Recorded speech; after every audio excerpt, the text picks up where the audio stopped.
Okay, this is an important discussion to be had, and that is what trauma gear, traumatic medical gear, should you carry? Well, if you take dedicated training for particularly dealing with massive hemorrhage, and I encourage all of you to take a TCCC kind of class, a full 1 or 2 day class. At the very least, take a Stop the Bleed class because within several hours, the Stop the Bleed curriculum does actually cover the most likely forms of traumatic blood loss that you're likely to deal with. Okay. So, there are generally four pieces of gear that are used for controlling massive life threatening hemorrhage on an individual, be it yourself or somebody else, at the scene. Okay, to keep that person alive until professional first responders can show up, your paramedics, your EMTs, etc.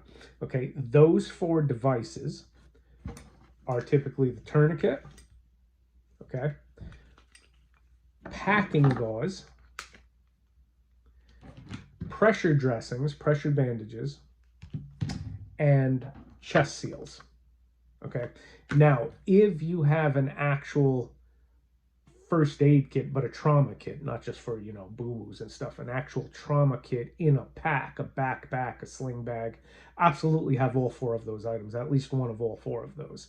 In addition, you should also have shears, medical shears to cut clothing cleanly and safely, and at least one, preferably more than one pair of gloves. However, if we're talking about on body carry, it becomes difficult to carry these medical items on body. Now, some people pull it off with the use of an ankle band. It's called an ankle IFAK, where you can actually fit all pieces of that gear. I can tell you that I have never gotten along with the ankle IFAKs because I find them uncomfortable, and I find carrying all four of those items in the band, it is bulkier and more difficult to conceal than actually carrying a gun on your ankle, which I do fairly routinely. I carry a backup small revolver on my ankle. That's more comfortable and more concealable than carrying the ankle IFAK with these four items. So, in my experience, unless you're real dedicated to using that ankle IFAK, you're not going to carry all four items on body.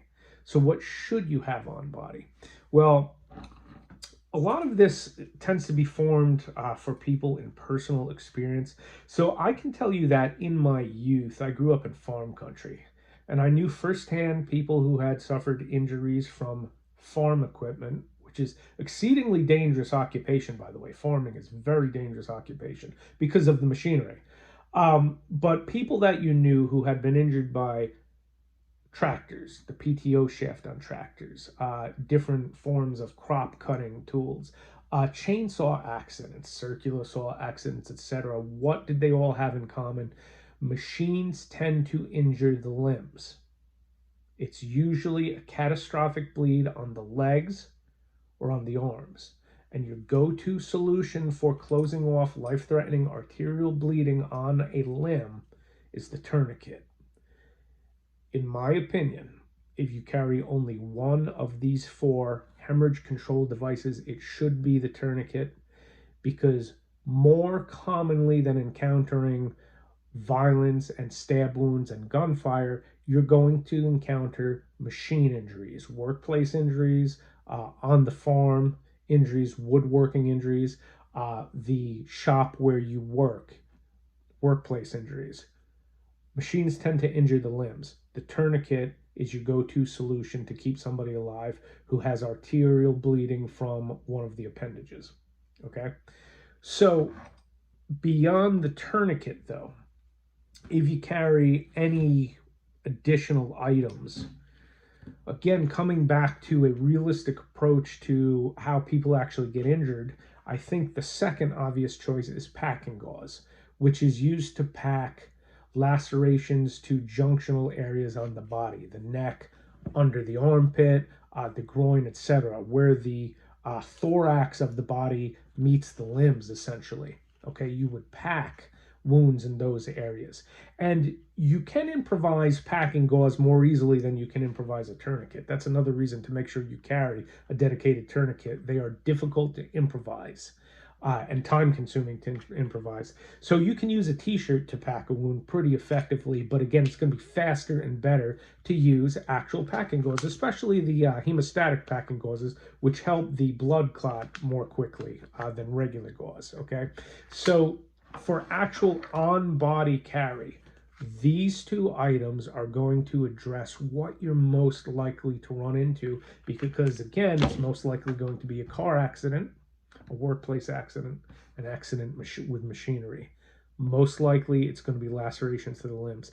I know several people who have accidents falling through windows. Even in those cases, plate glass windows, it's lacerations to the limbs. Okay, probably less likely is going to be packing a wound in a junctional area, but if it happens, the gauze is the best way to do that. So I can tell you that on person, I carry these two items. I carry a tourniquet and packing gauze.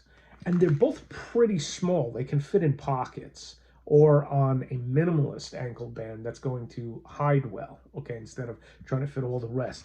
So I'm of the strong opinion, not being a medical professional, I've had a lot of training in, traumatic hemorrhaging and how to deal with that, TCCC classes, stop the bleed, etc. But I'm not a medical professional, okay? But again, just based on an analysis of what you're most likely going to run into as far as injuries, these two items are the most likely things that you're going to need. Okay, and I think those are the ones that you should carry.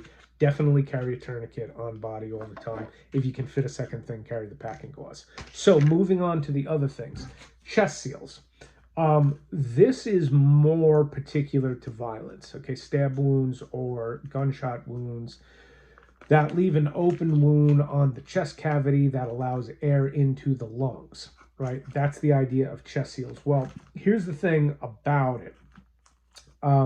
You can improvise chest seals, have some duct tape with you or anything plastic. And of course, if things happen where you have other people to assist, have somebody's gloved hand hold on top of that entry and if there's an exit wound.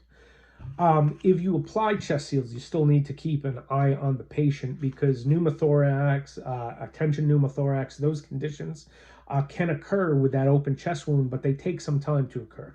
That's part of the reason that I'm going to be inclined to omit chest seals from the actual on-body carry. If there is a catastrophic arterial bleed from a limb, you need a tourniquet and you need it now. You've got seconds. Okay, literally people will black out in 30 seconds from a massive, say, femoral artery bleed. Okay, can you put that thing on your own leg within 30 seconds, on your own arm within 30 seconds, or on somebody else's? Massive bleed in a junctional area. If you can pack it full quickly of that gauze, you are very likely to save that individual. Okay. Chest seals, we're talking minutes to hours for those conditions to form. And from what I've heard from, experienced combat medics, they talk about usually it's 20 minutes and up for it even to form. So could it be essential? Yes, but you have more time to improvise a solution. And again, this is a longer term thing, not an immediate, hey, 30 seconds to this person passes out from blood loss, right? So I don't carry chest seals on body. I have them, of course, in my full IFAKs in the vehicles and in the different packs that I carry. Pressure dressing.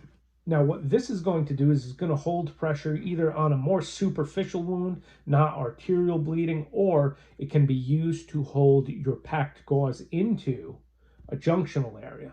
So it's an important device, but again, this is now a thing based on time. If I had a casualty who's going to be laying there for 3 hours, is it good to have? Yes. Is it essential to stopping that immediate bleeding in the next few minutes? Not really. So if you can carry it, then carry it. But again, on person carry, you're limited in what you can carry. So have chest seals and pressure dressings in your full IFAKs that are in bags that you carry, in your vehicle, in the home, etc. Have those things. But if you can only dedicate room to on body to carry one device, I really think it should be a tourniquet. This is the Softy wide tourniquet. Those are the ones that I carry. They're one of the two main tourniquets. The CAT tourniquet, Softy wide. CAT tourniquet is great, especially for self-application. The soft T wide can be packed down and carried much smaller. That's why it's my preference for on-body carry, and I always have one on my body. If you can dedicate room to only one other item, I really think it should be packing gauze. Okay, so that's my 2 cents. It's sort of like equating the handgun. The handgun is an emergency rescue tool for bad things that are happening right now, right? If you had time to get to a gun to use to address violence, you would always go to a shotgun or a rifle, right? But the handgun is your immediate emergency tool that you can carry on person. I think as we apply that logic to medical devices, your tourniquet and your packing gauze are the on-body equivalents of the handgun. That's what you want to be carrying.